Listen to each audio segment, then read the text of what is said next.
Oke, ini saya share screen sebentar ya sama juga.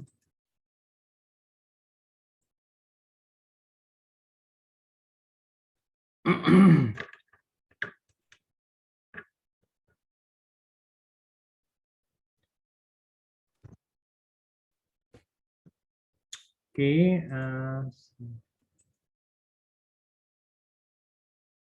jadi seperti ini, apa namanya? Kalau kita lihat sini mekanisme pembelajarannya kan udah jelas ya, untuk yang UTS kan sudah dapat kan ya, UTS, kemudian juga apa namanya, untuk yang UTS, kemudian juga perkuliahan kan tetap seperti biasa kan.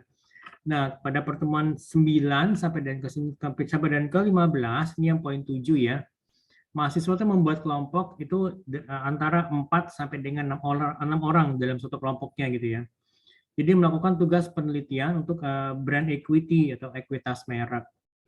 Jadi nanti saya akan menetapkan produk yang akan brand produk yang akan di research gitu ya. Nanti bisa kita diskusikan lagi. Kemudian ya, jadi masing-masing kelompok itu hanya melakukan satu elemen dari brand equity dan membuat laporan hasil riset brand equity ini gitu loh.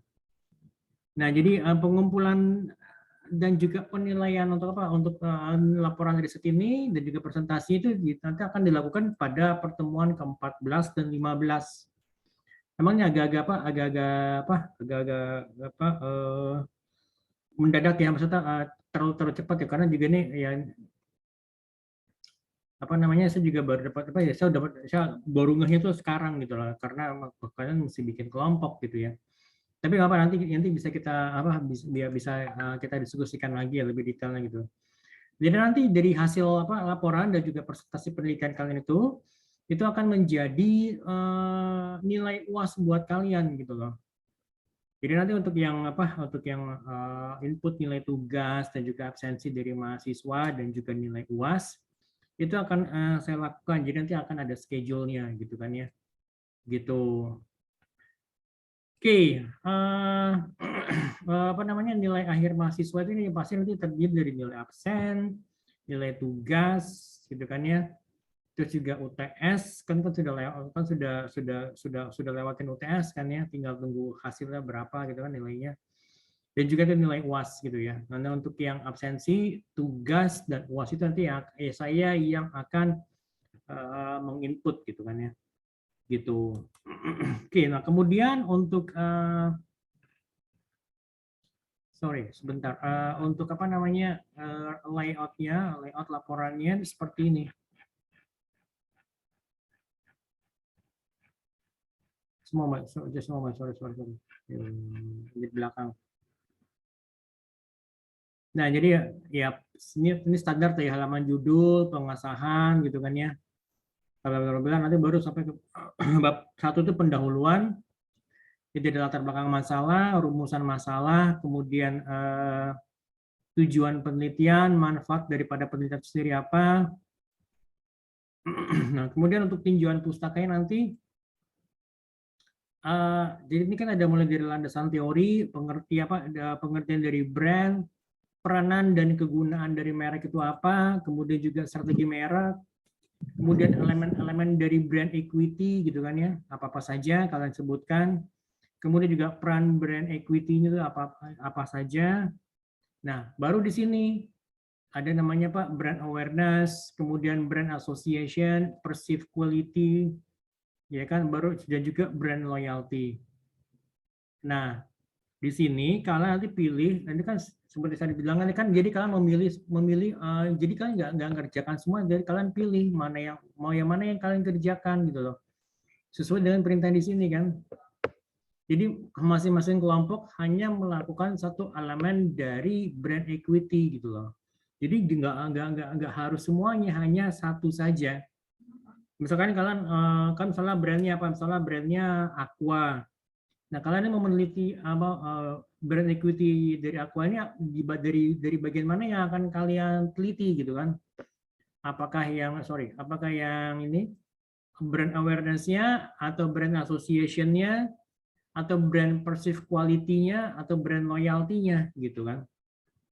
Nah, itu seperti itu gitu. Kira-kira gimana? Jelas nggak? Jadi nggak harus semuanya, salah satu aja gitu loh. Terus mungkin kelompok yang lain misalnya apa? Teh pucuk. Kemudian apa nih yang mau di apa unsur brand equity yang mana yang akan dikerjakan? Misalnya apa? Oh, ya untuk yang brand association gitu kan. Nah, itu seperti itu gitu. Jadi biar biar lebih mudah aja gitu karena juga kalau bisa minta kalian kerjakan semuanya, wow, susah men. Apa maksudnya ya waktunya keburu nggak gitu kan ya. Gitu. Oke ya, ada yang mau tanyakan dari sisi sini teman-teman? Anyone? Any questions? Ada yang mau tanyakan? Bapak, saya mau tanya. Ya. Kan itu kan kita kayak apa sih namanya? Riset ini kan, apa sih namanya ini brand gitu. Berarti kita kayak bikin Google Form gitu nggak sih, Pak? Kayak yang buat Boleh riset-riset pakai dari Google orang. Form, juga pakai pakai kuesioner juga boleh, silahkan, nggak masalah, bebas. Oh iya, iya. Misalkan Ya, terima kasih, Pak. kalau mau misalkan kalau misal siapa nih, misalnya kamu tuh kerja di kantor ada berapa orang nih, misalnya ada biasanya katakan misalnya satu kantor misalnya ada 50 orang, yaudah 50-50-nya dicoba aja ditanyain gitu loh. Nanti misalkan waduh Pak nggak sampai 50 mungkin hanya dapat 40, yaudah sisanya yang 20 apa sisa 10 ngambil dari mana? Misal dari orang rumah kah atau mungkin tetangga gitu loh. Jadi biar cepat gitu prosesnya. Atau kan kalian ini kan semuanya kan apa namanya kelompok kerjanya dibagi aja. Misalnya kan targetnya mau berapa responden nih. Ini kalau karena kan kita bicara mengenai apa riset kuantitatif ya. Kalau riset kuantitatif itu minimum 30, tapi sasaran sih ya jangan sampai ngepas 30 juga, paling nggak lebih lah gitu, misalnya 40, 50 gitu loh. Gitu. Jadi misalnya masing-masing berapa nih gitu loh. Jadi kalau menurut saya sih seperti itu lebih enak gitu loh. Atau mau pakai Google Form juga monggo silahkan. Tetapi kan eh, kira-kira responnya bagaimana kalau Google Form itu kan kalian sifatnya kan lebih pasif ya, kan menunggu gitu ya. Tapi bukan berarti saya melarang, tapi saya mencoba mencarikan alternatif yang lebih cepat. Misalkan kalian ada satu kelompok berapa? Ada 5 ya kalau nggak salah ya. 5 orang kan. Nah, misalkan katakanlah satu orang ngasih aja 10 aja gitu. Misalnya 10 katakanlah 7 sampai 10 responden gitu. Satu orang gitu kan. Sudah itu kelompok berapa? Misalkan kalau 7 ya 7 kali 5 berapa? Udah dapat 35 kan di atas minimumnya kan. Gitu. Syukur-syukur kalau misalnya dapat misalnya ada satu orang itu dapetin 10 responden. Berarti kan 10 kali apa? 10 kali 5 ada 50 responden gitu loh. Gitu. Ngerti nggak? Iya, Pak, ngerti, Pak. Terima kasih ya, Pak.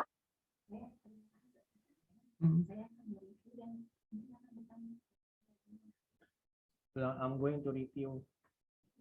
I will review the email and I will be right back with you gitu.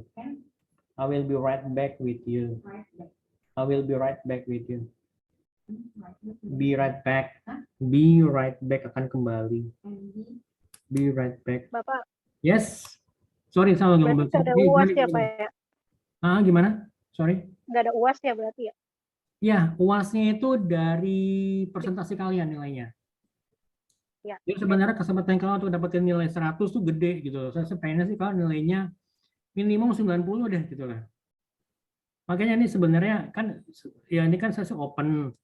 Jadi open dalam artian ya open for discussion. Jadi misalkan kalau kalian ada masalah tanya mas saya Pak, kira-kira mana yang lebih atau kalian pilih aja dari sekian unsur itu dari beberapa perannya brand equity itu mana yang dari unsur-unsur brand equity ini mana yang paling mudah buat kalian itu yang kalian pilih gitu aja udah. Misalnya apa brand awareness, ya kan brand awareness sama bicara mengenai top of mind gitu kan ya. Misalkan kalau tadi kategorinya apa kategori apa minuman teh gitu ya minuman teh yang siap saji tuh siap minum atau dalam kalau kita sih nyebutnya di dunia retail tuh sebutnya RTD ready to drink gitu. Jadi bayangkan misalnya kayak teh pucuk ya kan kalian minumnya kan ya tinggal buka tutup botolnya saat minum gitu kan nggak perlu lagi kalian nyeduh gitu kan ya nggak perlu lagi kalian misalnya nyiap manasin air panas terus diseduh atau mungkin kalian kayak teh apa namanya Kalau kayak teh celup gitu ya, teh celup itu kan berarti ya ada pekerjaan yang harus kita lakukan dulu kan, ya, manasin air, terus naruh teh celupnya di cangkir atau di gelas, kemudian air panasnya dituangkan ke gelas atau ke cangkir. Nah, itu berarti kan itu ada hal yang harus kalian persiapkan terlebih dahulu sebelum kalian mengkonsumsinya.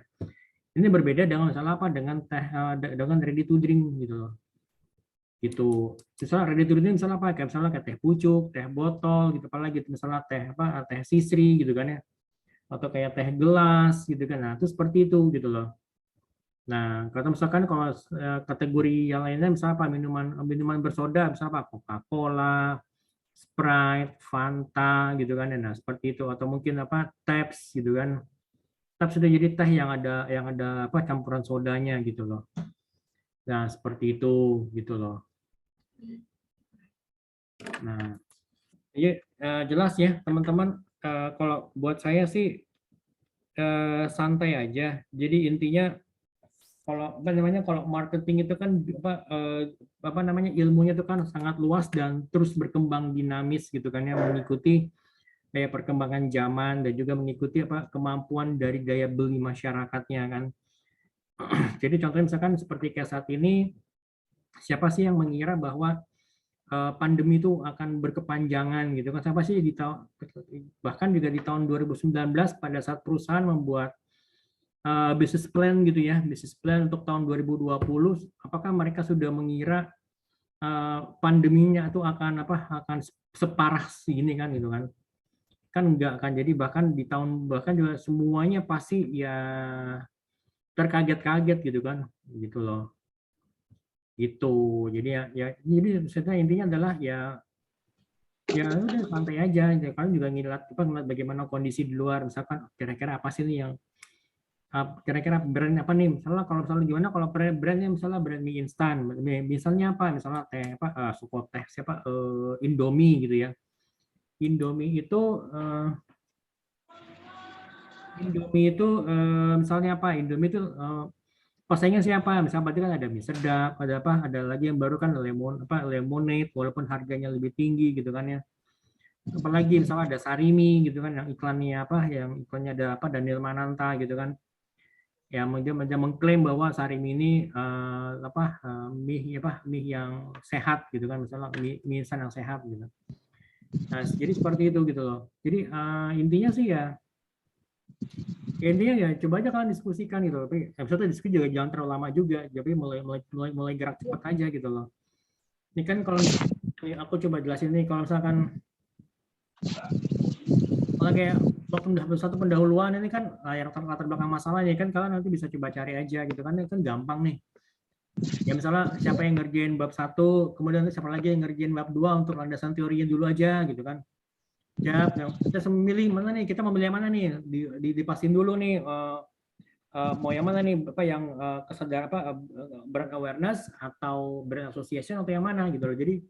Jadi nanti udah ditentukan, oke, langsung aja to the point, oke, ditulisin mengenai teori brand association misalnya, kemudian metode penelitiannya seperti apa gitu loh, kayak gitu, yang simpel-simpel aja gitu loh. Nggak harus juga maksudnya apa yang harus stratified sampling, apa yang harus sampling berjenjang, enggak sih, itu terlalu lama, kelamaan, kasihan gitu. Tapi paling nggak misalkan kalau misalkan kuesioner disebar dengan cara apa salah ya, ditipin misalnya disebar di tetangga, disebar mungkin di apa taman kantor, atau disebar mungkin ke saudara gitu kan, tuh kira-kira masuk di metode yang mana gitu loh. Nanti jadi gitu aja gitu. Nanti sembari juga saya coba bantu juga gitu loh, gitu kan. Gitu loh, jelas ya teman-teman ya. Yang lainnya mungkin ada pertanyaan mungkin dari UC mungkin ada yang menanyakan? Anyone? Monggo ditanyakan, ada yang tanyakan? Amelia? Bapak. Ya, gimana? Berarti kita bikin 2 ya Pak, yang satu makalah, yang satu PowerPoint buat presentasinya. Bikin makalahnya aja, nanti kan kalau udah makalah udah jadi, kan nanti bikin PowerPoint-nya gampang gitu loh. Tinggal poin-poinnya aja, jadi nggak harus semuanya di copy paste masuk ke PowerPoint, nggak juga gitu. Oh ya udah, oke Pak, kasih ya. Siap. Oke, anyone ada lagi guys? Oke, untuk tugas yang kemarin yang 2 tuh saya sudah terima, saya termasuk cukup impresif juga tuh kan, kalian juga cukup kreatif kan bikin ada yang kosmetik, terus ada yang teh pucuk ya kalau nggak salah, sudah beberapa lagi yang lain gitu ya. Handphone juga ada.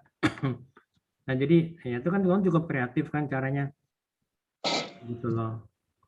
Oke, saya sih masih menilai beberapa tugas-tugas kalian sih belum semuanya saya nilai gitu, tapi hopefully sih saya pengen sih kalau ngasih nilai itu rata-rata di angka 80, 80, 90, 80, 90. Jadi ya apalagi itu kan kalau misalkan saya nggak tahu ya UTS kalian udah keluar belum nilai. Jadi buat nolongin nilai UTS ya takutnya kalau nilai UTS karena kondisi kemarin kan yang sempat jaringannya drop, saya takutnya nih nilai kalian jadi jeblok gitu loh, pengaruh ke situ kan jadinya kalian jadi kalian malah jadi kurang konsentrasinya karena tadinya kok jaringannya lambat banget gitu kan.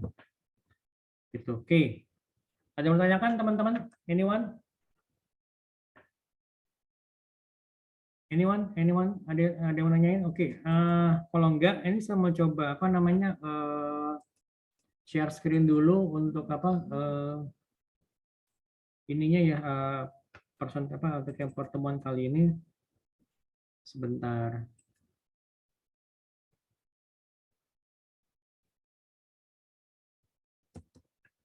Oke.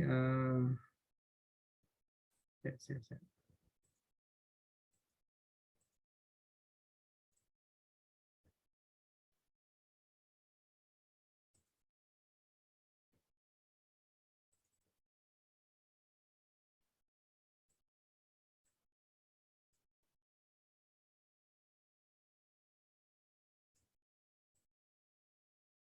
Oke, kalau sebelumnya kan kita udah bicara mengenai brand equity itu brand equity itu apa saja. Sekarang kalau kita bicara mengenai bagaimana kita bisa mengolah data riset merek gitu loh.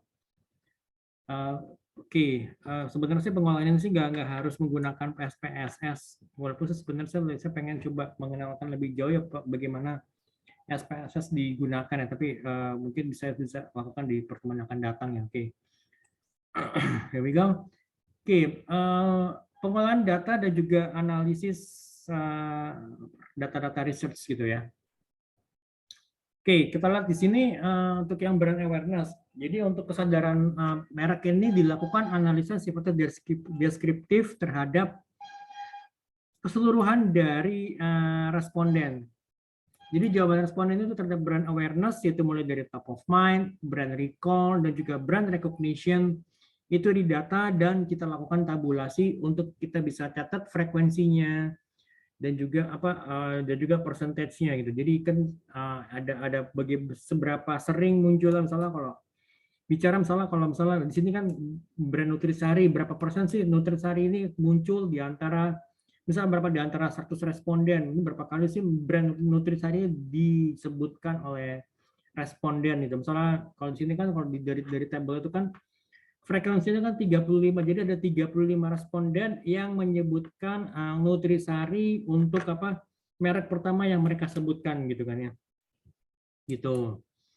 Nah, kemudian ada lagi soal Extra Joss. Saya nggak tahu kawan masih ingat nggak dengan merek Extra Joss ya? Nutrisari kan masih kenal nggak? Ini soalnya merek-merek agak lama semua sih, merek-merek yang siapa tahu atau masih kenal nggak teman-teman? Masih, Pak. Kayak Nutrisari gitu kan ya. Kemudian apa lagi tuh? Tadi ada Extra Joss. Kemudian ada juga Marimas. Saya nggak tahu Marimas masih ada nggak nih? Kemudian juga lagi Adem Sari memang bentukan dia kan saset saya sama semua juga saset minuman minuman yang serbuk gitu ya. Adem Sari kan itu serbuk, kemudian juga Just Juice itu juga kalau mungkin pernah lihat iklannya itu Agnes Monica ya. Tapi itu mereknya udah agak lama gitu kan ya. Oke, nah di antara 100 responden ini, jadi Nutrisari itu menduduki peringkat pertama, alias ada 35 responden yang menyatakan atau menyebutkan brand Nutrisari gitu loh. Jadi sebagai top of mind, Kemudian ada lagi Extra Joss di peringkat kedua. Kemudian Marimas itu di peringkat ketiga dengan total frekuensi itu ada 20. Kemudian juga ada Adem Sari itu 15 kali kemunculan alias ada 15 responden yang menyebutkan brand Adem Sari, dan terakhir itu adalah Just Juice. Jadi hanya 8 responden yang menyatakan yang menyebutkan merek Just Juice gitu loh. Nah, ya berhubung karena jumlah respondennya ada 100, jadi kan gampang gitu kan, kalau 35 kali kemunculan berarti persentasenya di 35% gitu kan. Extra choice juga sama, 22 responden berarti 22%. Tapi yang jelas, kalian perhatikan di sini adalah persentasenya itu harus jumlahnya 100% gitu ya. Jadi kan 100%, jadi nggak mungkin lebih gitu loh. Gitu. Kalau misalkan Pak, kalau misalnya di sini katakan ada 1000 ya berarti ya 100% itu berarti itu sama dengan 1000, sebenarnya 1000 responden gitu kan ya. Kalau ini kembali kan 35% dari 100 responden gitu. Berarti ada 35 orang gitu loh. Gitu. Oke, sampai sini ada yang tanyakan mungkin teman-teman? Anyone? Kita lanjut ya. Nah, jadi berdasarkan dari data-data tersebut, jadi ada 5 merek kategori minuman serbuk instan, jeruk instan yang disebut oleh 100 responden. Jadi dari data tersebut ya bisa kita ketahui bahwa Nutrisari itu disebut oleh 35 responden, Extra Juice 22 responden, sampai dengan Just Juice itu ada 8 responden gitu ya. Jadi dari hasil keseluruhan ini, dari analisa top of mind, jadi Nutrisari itu merupakan merek yang pertama kali diingat oleh responden tanpa menggunakan bantuan. Jadi maksudnya jadi tanpa kita harus ingatkan kepada responden, diingatkan soal cara apa ya, langsung kita sebutkan brandnya. Kalau Nutrisari, Ibu pernah dengar mungkin misalnya minuman serbuk rasa jeruk Nutrisari, pernah ibu dengar? Nah, kan seperti itu. Atau dibantu juga misalnya dengan apa? Dengan misalnya dengan apa, warna kemasan, dengan kemasannya gitu kan ya. Atau mungkin dengan logonya ya. Itu juga bisa seperti itu gitu kan. Gitu. Jadi hal ini jadi menunjukkan bahwa minuman serbuk instan Nutrisari itu sudah mendapatkan posisi yang lebih baik, atau bahkan yang paling baik dalam benak konsumennya di antara brand-brand lainnya gitu loh. Gitu. Oke, sekarang next, kalau kita bicara untuk brand recall. Brand recall itu jadi itu adalah merek lainnya yang disebut setelah merek pertama tadi gitu. Jadi kalau misalnya saya ditanya, Pak Irwin, boleh disebutkan untuk merek minuman serbuk instan yang Pak Irwin tahu? Pertama saya sebutkan tadi Nutrisari. Kemudian misalnya kalian sebagai interviewer kalian akan menanyakan, ada lagi Pak yang lain? Misalnya baru saya terpikir misalnya apa tadi katakanlah di sini Extra Joss, kemudian apalagi ada Marimas gitu kan ya. Nah, itu seperti itu gitu loh. Gitu. Oke. Dan di sini kan jadi Extra Joss itu ternyata itu minuman merek lainnya yang selain dari merek tadi yang merek yang pertama kali disebut gitu. Jadi menempati peringkat yang paling tinggi di sini. Jadi ada 35 orang atas 35 responden, diikuti oleh Nutrisari sampai dengan misalnya merek Hore gitu. Nah, jadi kan kita bisa melihat di sini walaupun Nutrisari itu masih tetap menempati masih memiliki brand yang cukup kuat gitu di benak responden. Ya ini terbukti di sini kan. Terbukti dari analisis brand recall ini, jadi menempati peringkat kedua. Kalau tadi misalnya mungkin tadi yang sebelumnya dia menyebutkan merek lain, misalnya apa? Jadi mungkin merek pertama yang disebutkan tuh adalah Extra Joss, kemudian merek yang kedua itu misalnya disebutkan adalah Nutrisari gitu kan ya. Atau mungkin merek pertama yang tadi disebutkan misalnya apa? Marimas, kemudian merek yang kedua ini yang disebutkan tuh adalah Nutrisari gitu. Gitu ya teman-teman ya. Ada yang bertanyakan sampai sini teman-teman? Anyone? Ya udah jelas ya jadi ya. Kemudian kalau untuk brand recognition itu jadi peneliti itu mengajukan pertanyaan secara terbuka dengan memberikan ciri-ciri dari produk merek Nutrisari. Dari pertanyaan diajukan misalnya gini loh. Apakah Bapak atau Ibu dapat menyebutkan merek produk minuman serbuk jeruk kesan dengan ciri-ciri ya seperti di sini, ciri-ciri misalnya menunjukkan packagingnya gitu kan, atau mungkin menunjukkan misalnya tutup dari kemasannya. Nah, jadi dari hasil jawaban itu didapat seperti ini. Ini kan. Oh, ya, saya mengenal produk dengan merek Nutrisari. Jadi itu ada 98 responden dari total 100 responden yang ditanya. Jadi mayoritas itu mereka tahu mengenai packaging Nutrisari gitu kan. Gitu. Nah, kemudian ini untuk brand unaware-nya, jadi terdapat hanya 2 orang saja yang tidak mengenal ciri dan packaging Nutrisari. Ya kan? Berarti di sini sebenarnya Nutrisari itu mempunyai sudah tertancap brand Nutrisari sudah tertancap dengan kuat di benak si konsumen. Ya, ini bisa terbukti dari hasil survei seperti ini gitu kan ya. Itu oke.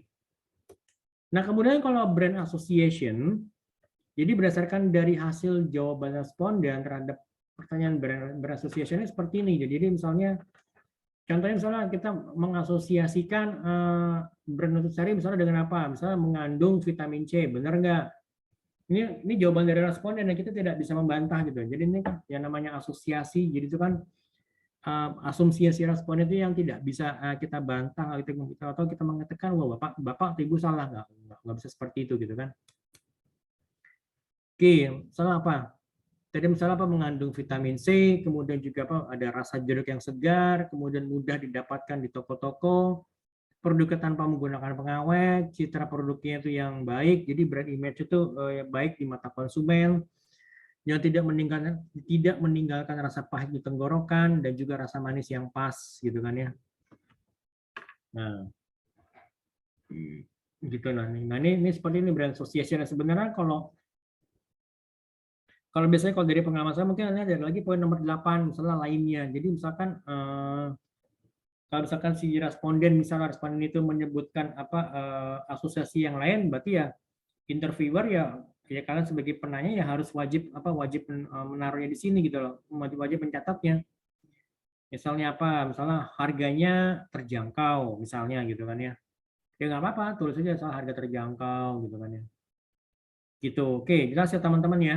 Ada yang menanyakan sampai sini? Anyone? Guys, any questions? Silakan.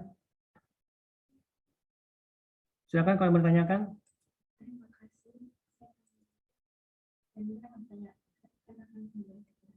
Gitu aja udah. Iya gitu aja. I will be right back with you udah. Iya. Oke, let's continue now. Oke, ada lagi yang lain. Oke, nah sekarang ini yang mulai agak teknis ya teman-teman ya. Saya juga agak bingung. Kalau saya sih ngerti, cuma kalau bagaimana saya bisa menjelaskan katakan yang saya mesti jelasin mungkin berkali-kali ya. Oke, jadi sebelum mencari nilai brand association, ya kita membuat yang namanya hipotesa. Jadi ada 2 hipotesa. Ada hipotesa yang pertama itu adalah HO dan juga ada lagi HA. Jadi kalau HO itu jadi kemungkinan jawaban dia untuk semua, jadi untuk apa ya namanya ya untuk semua variabel jawaban ya untuk semua variabel gitu kan ya. Nah kalau HA jadi kemungkinan jawaban ya itu berbeda untuk semua variabel. Jadi ada yang menjawab ya, ada yang menjawab tidak gitu loh. Oke, ini kita sini menggunakan rumus ini seperti ini. Jadi nanti kalian coba ini saya coba jelasin dulu aja. Nanti mungkin pertanyaan Pak, apakah kita harus menggunakan asosiasi menggunakan rumus seperti ini untuk bisa untuk menghitung brand association? Jawaban saya bisa iya, bisa enggak gitu loh. Oke, kalau buat saya sih, saya pada saat dari hasil pengalaman saya di lapangan pada saat saya survei, ini nggak dipakai gitu loh. Kan kenapa? Karena kita semua mengumpulkan, jadi kita sebagai interviewer, saya sebagai tim marketing research pada saat itu ya kita mempelajari dulu nih misalnya tadi Nutrisari, kita mempelajari dulu Nutrisari seperti apa, bahkan kita beli kemasannya gitu kan, kita beli produknya dengan beragam packagingnya, mungkin ada yang kemasan saset, ada yang kemasan beling gitu ya, Nah, jadi kita beli semuanya gitu loh. Kemudian kita analisa berdasarkan dari pengalaman kita sendiri, pengamatan dari kita orang beberapa teman. Kira-kira asosiasinya apa aja sih gitu loh. Oke, gitu kan. Oh, setelah kita coba, oh seperti ini gitu loh. Nah, gitu kan. Makanya tadi saya bisa mengatakan, oh misalnya harganya terjangkau. Oh, mungkin dibicara mengenai pada saat dia membeli kemasan dalam bentuk salah saset gitu kan ya. Gitu. Apalagi misalnya misalnya warna produknya terlihat natural. Ya kan kalau kalian pernah bikin nutrisari kan terlihat nggak sih kira-kira apakah benar-benar warnanya natural? Kalau misalnya responden itu mengatakan warnanya terlihat alami atau natural, ya mesti kita catat, nggak masalah gitu kan. Kita nggak bisa kita nggak bisa bantah gitu loh. Nah seperti itu. Nanti kalian coba baca dulu aja. Ya sebenarnya sih ini ada analisa yang bisa diterima, ada juga analisa yang bisa ditolak. Jadi ada HO dan HA gitu aja sih gitu intinya. Bagaimana cara kita bisa menghitungnya ya kita menggunakan rumus seperti ini gitu kan ya. Nanti kita combine dengan dengan tabelnya di sini. Nilainya berapa? Kalau misalkan dia nilainya itu adalah HO-nya itu dia lebih dari nilai Q, ya berarti ya ditolak gitu kan ya. Sorry, HO-nya itu ditolak kalau bilang salah HO-nya itu nilainya itu Q lebih dari X kuadrat gitu loh. Nah, seperti ini. Oke, next ya. Ini kalian bisa baca lagi. Jadi intinya adalah tahapan uji karena untuk apa tujuannya? Untuk mengetahui signifikansinya untuk setiap asosiasi yang ada dalam suatu merek yang dimulai dengan pengujian semua asosiasi gitu loh. Ya, intinya memang saya ada uji seperti ini gitu. Kira-kira masuk gak ini gitu kan? Ya, dari hasil penelitian ini ya hasil analisa uji koheren ini dibandingkan antara nilai Q dengan nilai X2 yang di tabel gitu kan. Hipotesisnya sebagai berikut, jika diperoleh nilai Q itu dikurang dari X2 tabel C, maka H0 diterima, yang berarti bahwa semua asosiasi yang diuji itu saling berhubungan membentuk brand image dari sebuah merek. Tapi jika kalau misalkan diperoleh nilai Q lebih dari X2 yang dari tabel C itu dapat disebutkan bahwa itu hipotesanya itu ditolak gitu loh. Yang artinya bahwa semua asosiasi yang diuji tidak saling berhubungan dalam hal membentuk brand image dari merek tertentu gitu loh. Nah, gitu. Oke. Jelas ya teman-teman ya. Nah, untuk bisa masuk ke tahap kedua ini, dicari asosiasi yang memiliki jumlah kolom terkecil yang selanjutnya akan dicoba dikeluarkan dari kolom asosiasi membentuk brand image gitu loh.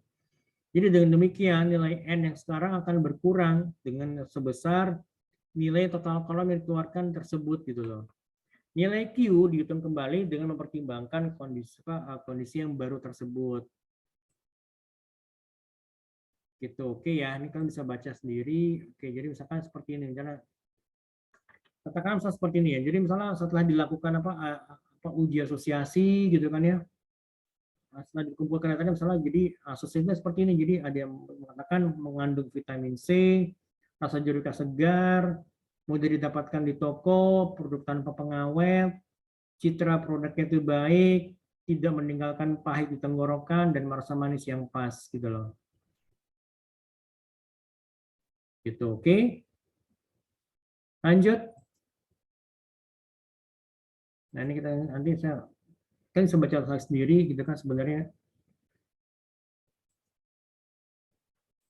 Nah, jadi ini beberapa kali diulang terus gitu kan, sampai kepada kita mendapatkan hasilnya itu adalah seperti ini. Jadi ada 4 gitu loh.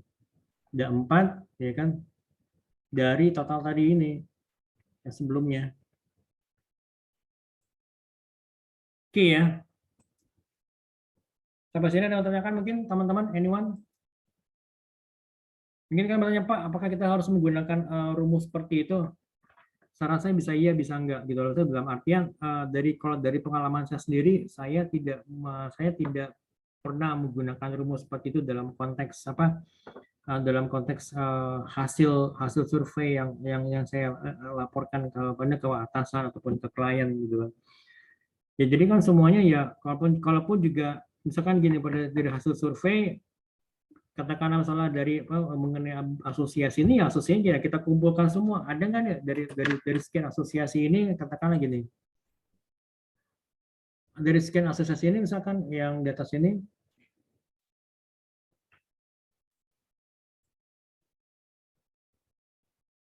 ya, tadi mana tuh?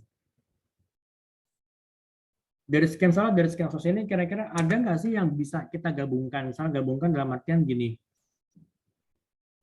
Apa misalnya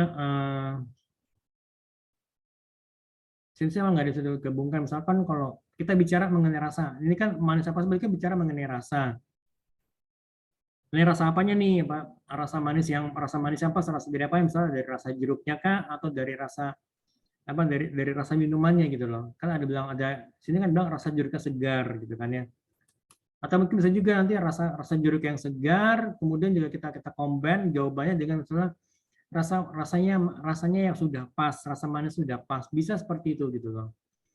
Jadi kan rasa jeruk yang segar, kemudian rasa manisnya sudah pas, nanti kita lihat. Ya pasti nanti kan nilainya akan bertambah, ya kan?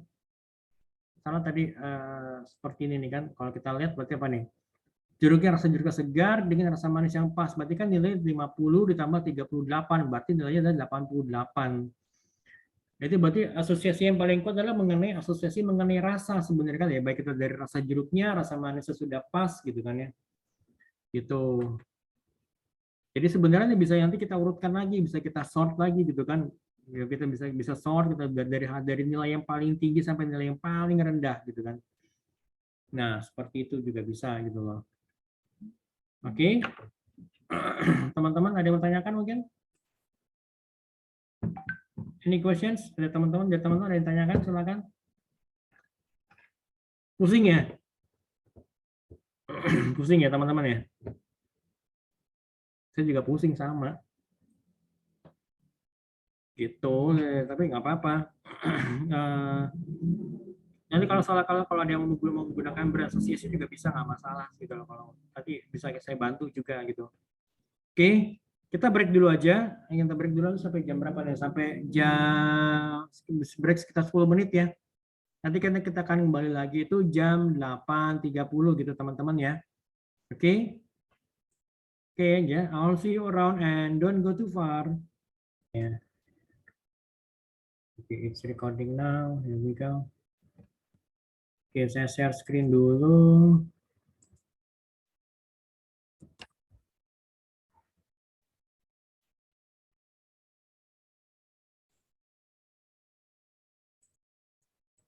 Sebentar.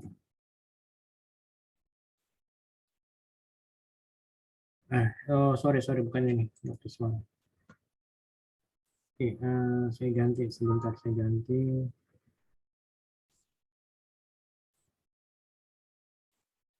Oke, PowerPoint. Here we go. Oke, udah jelas ya teman-teman ya untuk yang ini, untuk yang brand association.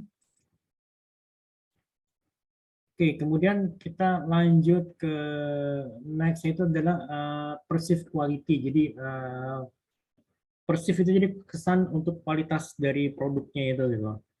Jadi untuk kesan kualitas dilakukan dengan sama juga menggunakan analisa deskriptif ya, dengan beberapa poin-poinnya itu sebagai berikut. Yang pertama, kita menentukan skala nilai pengukuran dan juga artinya yang disesuaikan dengan konteks dari atribut yang diukur. Sebagai contoh, ya misalnya sebagai gambarnya dalam kita ini, jadi si surveyor itu memberikan 4 alternatif jawaban kepada responden dari pertanyaan yang diajukan. Lalu yang kedua, dalam kuesioner, responden diminta untuk memberikan penilaian terhadap atribut minuman serbuk instan nutrisari dalam yang ada dalam kuesioner itu adalah untuk yang kesan kualitasnya ini. Oke, kita lihat ya. Lalu yang ketiga, pengumpulan data dilakukan kepada mereka yang memiliki pengalaman mengkonsumsi minuman serbuk instan nutrisari. Dimana kalau misalkan pada saat kita tanya ternyata dia belum pernah gitu loh, atau mungkin pernah tapi udah lama banget, kira-kira bisa nggak gitu loh. Kalau misalkan gini, kalau untuk yang sama sekali belum pernah mengkonsumsi minuman serbuk nutrisari, berarti kita nggak bisa wawancara gitu kan. Tapi kalau misalkan dia sudah pernah, tapi sudah lama, misalnya mungkin let's say katakanlah lebih dari 6 bulan yang lalu. Nah kita harus tanya lagi, lebih dari 6 bulan yang lalu itu terakhir kapan gitu loh. Ya kan, jangan sampai nanti pada saat kita tanya dia lupa atau mungkin dia masih sekedar berasumsi doang gitu loh ya. Jadi jawabannya nanti nggak pas juga gitu, nggak cocok gitu kan ya. Gitu. Makanya misalkan kalau misalkan kalian membuat kuesioner ini, jadi harusnya ada pertanyaan pendahuluan atau jadi kayak ada pertanyaan screening gitu loh. Pertanyaan screening ini gunanya apa? Supaya kita bisa mendapatkan responden yang memang benar pernah mencoba produknya. Misalkan tadi kalau dari Nutrisari ya sudah pernah mencoba Nutrisari gitu loh. Dalam seleksi katakanlah dalam 3 bulan terakhir misalnya berapa kali gitu kan ya. Gitu loh. Atau mungkin atau juga misalnya katakanlah setiap hari atau mungkin nggak tentu tapi dalam 3 bulan terakhir ini sudah pernah gitu kan ya. Itu juga bisa. Kalau misalkan juga misalnya untuk kayak minuman air mineral, ya pasti kan ya semua orang saat ini kan pasti mengkonsumsi air mineral kan, terutama misalnya untuk mereknya kayak merek Aqua atau mungkin merek Fit atau juga mungkin merek-merek lainnya seperti Le Mineral gitu kan ya. Nah seperti jadi kita kalau misalkan ya kita mau coba melakukan survei terkait mengenai produk minuman air mineral untuk brand Aqua, ya berarti ya kita harus mencari responden yang memang pernah mengkonsumsi air Aqua. Ya ini pasti akan sebenarnya bisa bilang lebih mudah lah dibandingkan kalau misalnya untuk kategori-kategori yang lain, misalnya kayak minuman kayak misalnya minuman serbuk sari gitu kan ya, gitu kan. Atau mungkin kalau misalnya kalau kategori makanan gimana ya, contohnya salah seperti kayak mie instan gitu kan ya.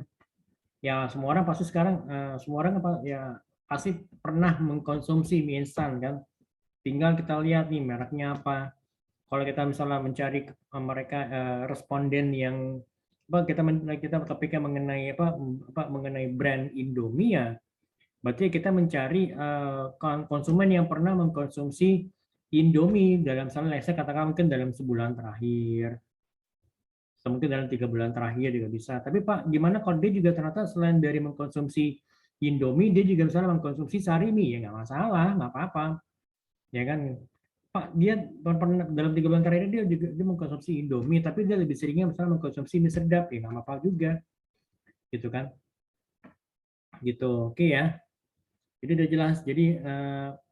Jadi pengumpulan data ini dilakukan pada mereka itu maksudnya pada responden yang memiliki pengalaman mengkonsumsi minuman serbuk instan Nutrisari. Nah, kalau ini kan kita lagi bicara mengenai brand Nutrisari, kalau kita bicara konteksnya brand lainnya, misalnya seperti Indomie, Aqua, atau mungkin teh pucuk gitu ya, berarti ya akan disesuaikan. Berarti kita mencari responden yang pernah mengkonsumsi Indomie. Kita mencari responden yang pernah mengkonsumsi Aqua. Aquanya gimana? Ya terlepas dari pakai minumnya Aqua galon, Aqua gelas, Aqua botol yang kecil, ya nggak apa-apa gitu kan. Nah kemudian juga misalkan kalau Indomie, gimana Pak? Dia lebih seringnya mengkonsumsi Indomie goreng Pak, ya nggak apa-apa. Kalau kita kan mencarinya kepada mereka yang pernah mengkonsumsi misalnya Indomie, kecuali kalau kalian benar-benar spesifik misalnya mencari koresponden yang pernah mengkonsumsi misalnya Indomie kari ayam, ya berarti berbeda. Berarti kan konteks berbeda kalau misalnya dia lebih seringnya mengkonsumsi Indomie goreng tapi tidak pernah mengkonsumsi Indomie kari ayam, ya nggak bisa dipakai gitu kan ya. Seperti itu. Oke ya, jelas ya. Ini untuk yang poin 3. Kemudian poin 4, jadi alat analisa yang digunakan itu adalah rata-rata, jadi ada average, kemudian ada juga standar deviasi, kemudian juga mengenai skala pengukuran, dan juga diagram performance dan importance. Performance itu dari tingkat kepentingannya, performance itu mengenai performance mengenai kayak kehebatannya atau kemampuannya dia gitu loh. Nah, kemudian kalau importance itu kita bicara mengenai tingkat kepentingannya gitu kan. Lalu yang kelima kita membuat dari diagram Cartesius terhadap hasil kalkulasi jawaban dari performance dan juga importance dari jawaban responden gitu ya. Oke, sampai sini ada tanyakan teman-teman. Anyone? Any questions? Silakan kalau ada yang tanyakan.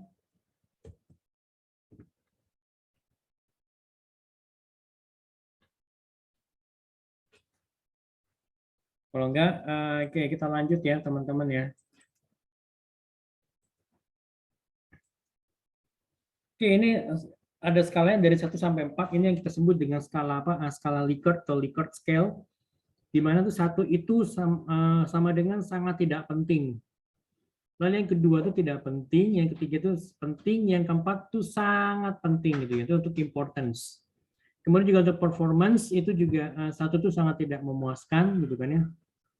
Jadi untuk performance itu jadi bagaimana ya kita bicara mengenai performance dari produknya gitu kan. Lalu yang kedua tidak memuaskan, yang ketiga memuaskan, yang keempat itu sangat memuaskan. Apakah skalanya hanya bisa hanya 1 sampai 4 saja ya? Ya terserah, bisa 1 sampai 4 atau mungkin dari 1 sampai 5, which is 1 itu sangat tidak penting, 2 tidak penting, 3 itu misalnya biasa saja. Gitu ya, mungkin kalau dia si responden mau mengambil sikap netral gitu ya. Atau mungkin ya, jadi tadi 1 sangat tidak penting, 2 tidak penting, yang ketiga mungkin kurang penting, yang keempat penting, yang kelima sangat penting gitu kan ya. Gitu. Oke. Next. Kemudian sini kita pertanyaan itu mengenai tingkat harga. Jadi tingkat harga nutrisari yang dari masyarakat terjangkau menurut Anda. Kira-kira menurut si responden seberapa penting, seberapa baik ini performance-nya gitu loh. Nah, kemudian kalau untuk importance-nya seberapa penting tingkat harga nutrisari yang terjangkau menurut si responden gitu kan. Nah, ini jawabannya seperti ini dan keterjangkauan untuk harga nutrisari gitu kan ya.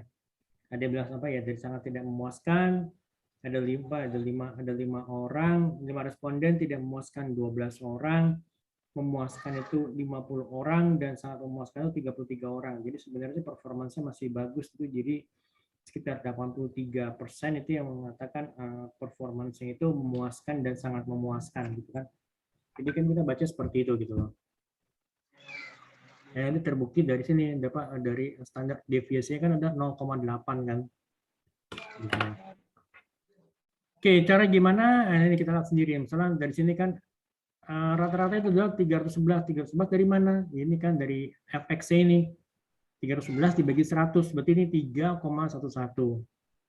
Rata-ratanya itu, gitu kan. Berarti rata-rata maksudnya apa? Jadi ini kan yang, berarti rata-rata responden itu menjawab di poin 3 gitu loh. Gitu kan. Ya ini kan terbukti dari 83% kan, 83 responden yang menjawab memuaskan dan sangat memuaskan gitu kan. Oke, kemudian dari standar deviasi ini udah jelas ya, dari 1031 ini ya kan dikurang dalam kurung 311 dikuadratkan, 311 yang mana, yang dari fx ini dibagi 100. 100 apa? 100 itu adalah jumlah dari apa respondennya gitu kan ya. Maka didapatkanlah hasil adalah 0,803 gitu loh. Gitu. Oke. Nah, kemudian Pak, maaf itu ada yang minta ACC, Pak. Yes. Oh iya ya, sorry. Oke, sudah di ACC. Oke, kemudian next-nya itu sorry tadi mana nih? Keterjangkau ini tadi ini udah, terus oke ini dia. Importance itu mengenai keterjangkauan harga nutrisari, seberapa pentingnya sih untuk terjangkaunya harga nutrisari. Sini kan kita bisa lihat di sini untuk poin 3 dan 4 itu memang yang jawab penting dan sangat penting itu kan ada berapa tuh? Ada 39 ditambah 34 itu ada 73 ya. 73 dan 73% atau 73 responden yang menyatakan keterjangkauan harga nutrisari itu penting dan sangat penting gitu kan ya. Gitu. Oke. Jelas sampai sini ya. Jadi kan dari Gitulah terus ini kan dari yang 39 tambah 34 itu kan berapa tuh? Jadi itu kan 73 kan ya. Nah, rata-rata itu adalah 3. Itu dalam artian bahwa ya responden itu menjawab di poin 3 gitu kan ya. Nah, kemudian untuk standar deviasi udah jelas ya, ini kan 982 dikurang 300 ini kan dari sini dibagi 100 sebagai jumlah respondennya dikurang 100 kurang 1 sorry dibagi 100 orang jadi sama dengan 0,9 gitu ya.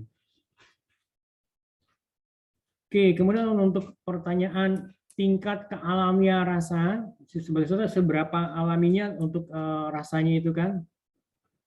Nah, itu dilihat dari performance dan juga sama importance-nya gitu kan.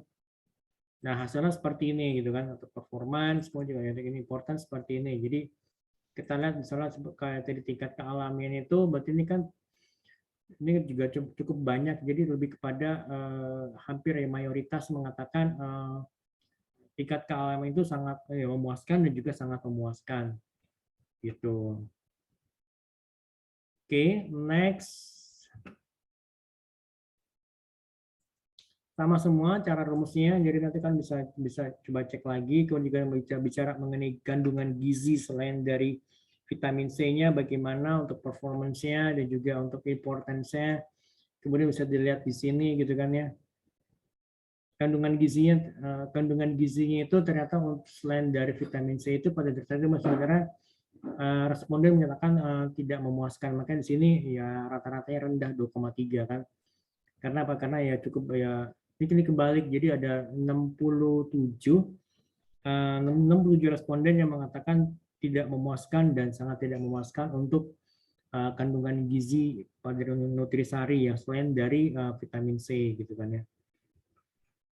Oke, kemudian juga di sini apa? Oh ya, untuk kandungan kepentingannya juga rendah ya, jadi rata-rata itu 2,3. Ini terbukti dari apa namanya 65% responden yang menyatakan tidak penting dan sangat tidak penting untuk tingkat apa untuk importance levels dari kandungan gizi selain dari vitamin C yang ada pada nutrisari gitu kan. Nah, kita lihat juga sini untuk desain kemasan seberapa baiknya, jadi performanya bagaimana dan juga importance-nya bagaimana gitu kan ya. Nah, kita bisa lihat di sini. Jadi ini udah mulai naik lagi, jadi performance-nya itu untuk desain kemasan industri juga itu cukup baik ya. Jadi sini ada berapa nih? Ada menyatakan ada 81% atau 81 responden yang mengatakan puas dan sangat memuas untuk performance desain kemasan industri gitu kan. Oke, juga sama. Ini juga sama juga cara-cara penghitungannya seperti ini. Nah, kita bisa lihat di sini. Jadi untuk apa rangkuman dari hasil observasi performance dan importance itu untuk mengenai harga, tingkat kealamian rasa, kemudian juga tingkat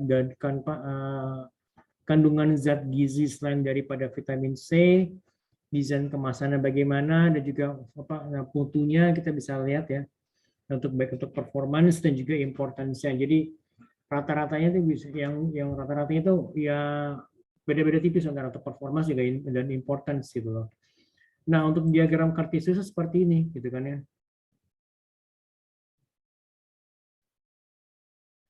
Gitu. Nanti sebenarnya ini bisa di generate dari hasil apa? Dari SPSS gitu loh. Gitu. Oke. Sepertinya ada mau tanyakan teman-teman? Kalau misalnya kalian bertanya, Pak, apakah kita harus sampai kepada apa di penggambaran diagram Cartesius? Nggak perlu lah. Karena ini penggambaran itu nggak apa itu digambarkan adalah dengan memanfaatkan aplikasi SPSS gitu seperti ini. Gitu. Oke. Next. Ada yang ditanyakan mungkin teman-teman? Nah, dari hasil proses quality ini ya kita bisa dapetin informasi bahwa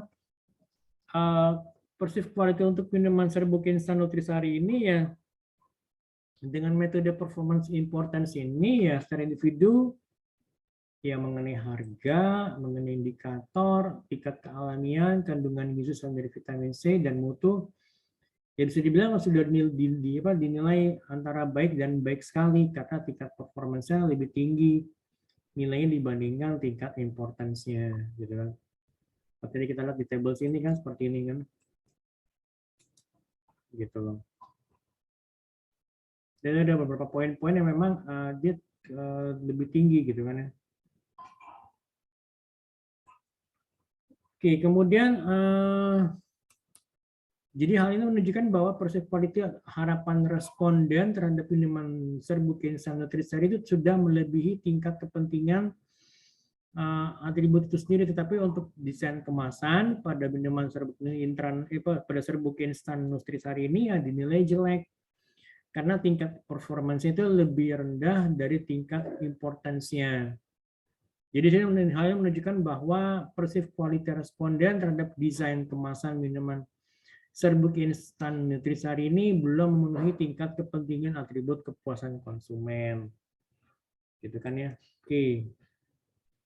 Nah, sedangkan untuk persif kualitas secara keseluruhan menunjukkan bahwa merek minuman ini ya, merek minuman nutrisari ini secara rata-rata memiliki performance yang lebih rendah dibandingkan importance-nya gitu kan ya. Jadi performance itu lebih rendah dibandingkan importance-nya kan. Yang kita lihat kan performance 2,84, importance adalah 2,89 gitu. Fenomena ini apa artinya? Menunjukkan bahwa persif kualitas responden terhadap minuman nutrisari ini belum memenuhi tingkat kepentingan atribut kepuasan konsumen gitu loh. Oke, kemudian brand loyalty, ini mengenai loyalitas merek. Jadi brand loyalty ini merupakan ya kita bicara mengenai ukuran kesetiaan konsumen terhadap suatu merek. Jadi kan bicara mengenai loyalitas konsumen itu dilihat dari 5 poin ya, analisis switcher, analisis habitual buyer, analisis satisfied buyer, analisis overall liking terhadap brandnya, dan juga analisis committed buyer. Oke, kita lihat. Untuk loyalitas merek dicari dengan mengambil rata-rata skor pada masing-masing variabel. Skor tersebut ini diperoleh dengan menjumlahkan semua frekuensi dikalikan dengan bobot masing-masing. Kemudian jawaban netral dalam skala Likert scale ini dihilangkan, maka ya pengklasifikasian terhadap rentang-rentang skala itu menjadi misalnya gini, kita lihat dari 1 sampai dengan 1,75 tuh jelek banget atau sangat jelek. 1,75 sampai dengan 2,5 jelek, 2,5 sampai dengan 3,25 itu baik. Kemudian 3,25 sampai dengan 4 itu adalah sangat baik gitu loh. Ya mungkin skalanya jadi begini kali ini biar kalian nggak bingung ya. Jadi lebih dari gitu kan ya.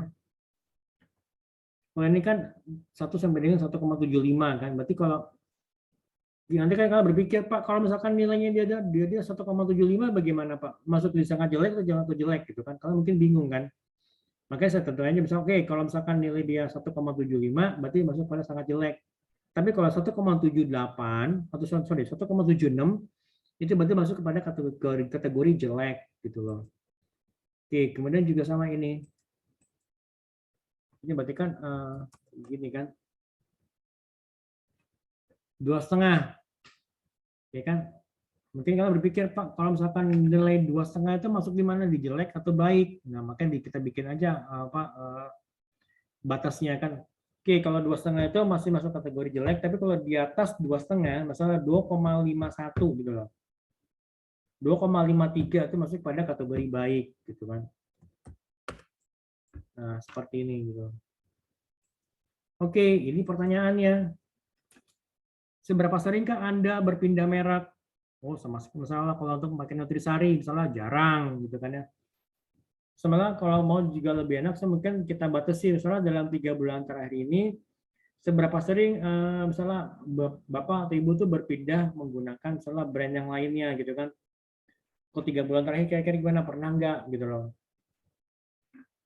Walaupun cuma sekali atau 2 kali, kira-kira berarti kan masuk kepada jarang. Misalnya, nah itu makanya kita mesti coba tentukan di sini. Kalau tidak pernah itu berarti kan sama sekali nggak pernah.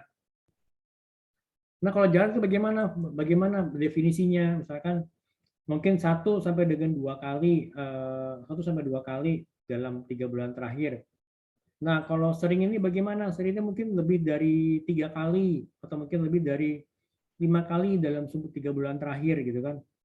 Ya kalau selalu ya itu selalu berarti ya misalnya dia minum nutrisari, dia juga mengkonsumsi yang lain dia misal apa, misalnya dia konsumsi juga extra jos misalnya seperti itu. Nah ini kita lihat di sini gitu kan.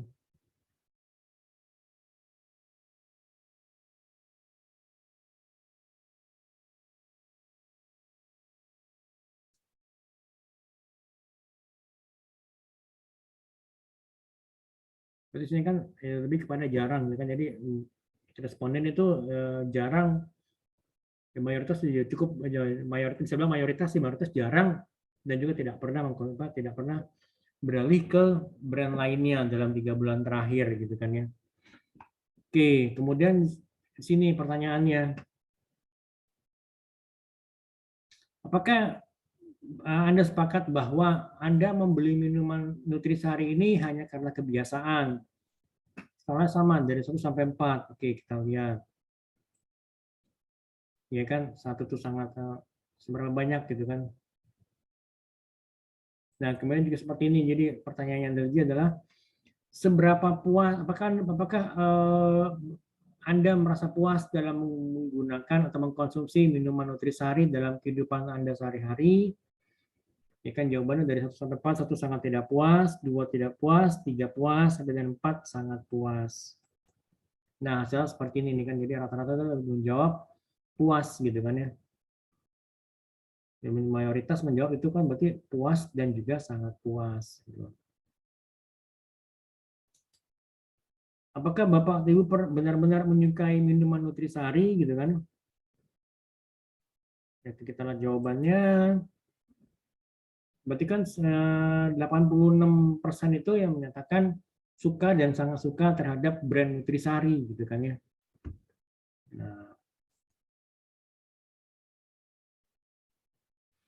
Nah, berarti kan kalau ini bahkan dia menjadi seorang advisor atau advocate gitu kan ya. Apakah Bapak atau Ibu menyarankan kepada orang lain untuk membeli minuman serbuk instan merek nutrisari? Saya nggak tahu apakah membeli atau mengkonsumsi ya. Membeli mungkin dia beli tapi dia mungkin belum tentu dia mengkonsumsi gitu kan ya. Ya kita asumsikan bahwa ya oke lah, membeli berarti dia juga mengkonsumsi gitu kan ya. Oke, ini jawabannya seperti ini gitu kan ya.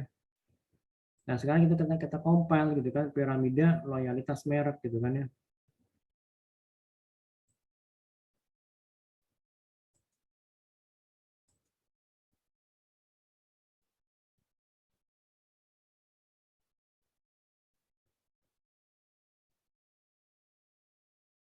Oke, kita bisa ngeliat di sini berarti kan dari gambarnya sini dari gambar segitiga terbalik ini ya sebenarnya ya brand nutrisari itu sudah cukup baik karena bentuk piramida itu semakin ke atas semakin melebar. Walaupun pada tingkat overall liking the brand itu juga community buyer terlihat mengecil. Hal ini juga merupakan masalah yang harus dipecahkan oleh prinsipal untuk bisa meningkatkan loyalitas merek dengan cara apa dan cara meningkatkan komunikasi informasi brand nutrisari ya melalui promosi ya misalnya seperti mungkin ya iklan-iklan misalnya di media mainstream misalnya media cetak atau media elektronik TV atau radio gitu loh. Lalu juga dia mengadakan event-event yang sifatnya below the line. Misalnya mengadakan acara jalan sehat atau mungkin dia misalnya mensponsori misalnya kegiatan lain yang ya, kegiatan yang sifatnya berhubungan dengan kesehatan itu juga bisa gitu kan. Nah, seperti itu.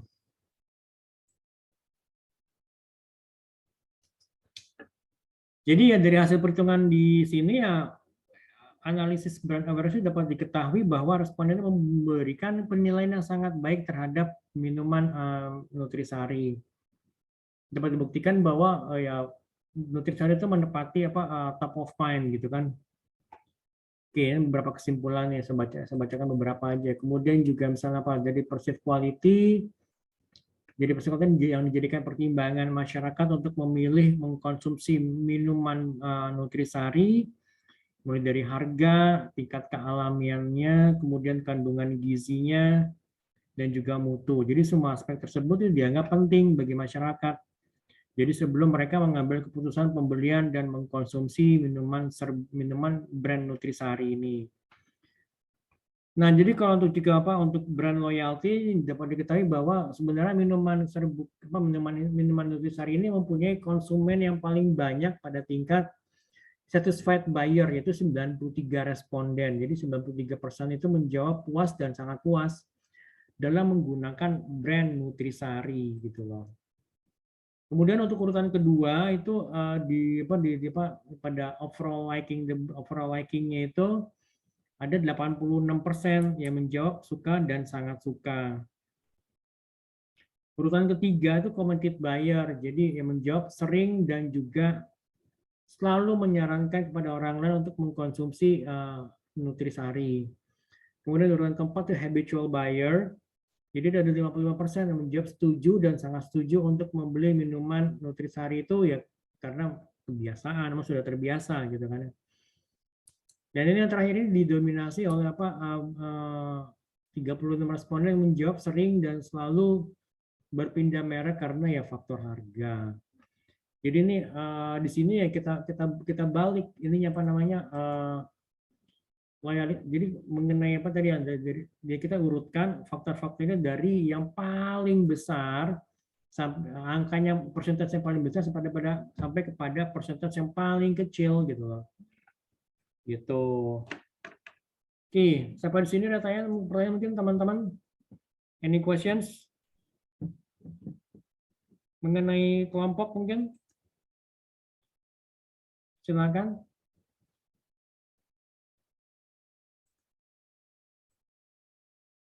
Bahan-bahan sudah selesai. Nah, gini aja. Kalian coba bikin aja dulu untuk kelompok ini. Kalau misalnya nanti kalau ada yang mau didiskusikan, ya monggo-monggo aja silahkan. Saya bisa dihubungi, gitu ya. Oke, teman-teman, jelas? Ada yang bertanyakan mungkin dari teman-teman semuanya? Silakan.